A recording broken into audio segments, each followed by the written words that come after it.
Yung walang-wala ka na pero naniniwala ka pa rin sa God will provide. Yung ang dami mong problema pero naniniwala ka pa rin sa everything has a solution.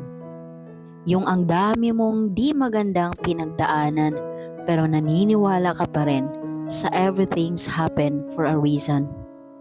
Yung pagod na pagod ka na pero naniniwala ka pa rin sa everything's gonna be okay.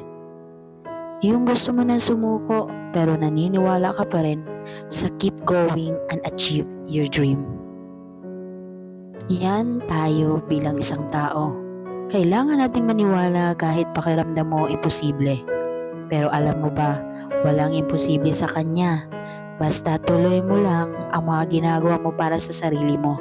Dahil wala ikaw at ikaw pa rin ang mag-aangat sa sarili mo, hindi ang ibang tao.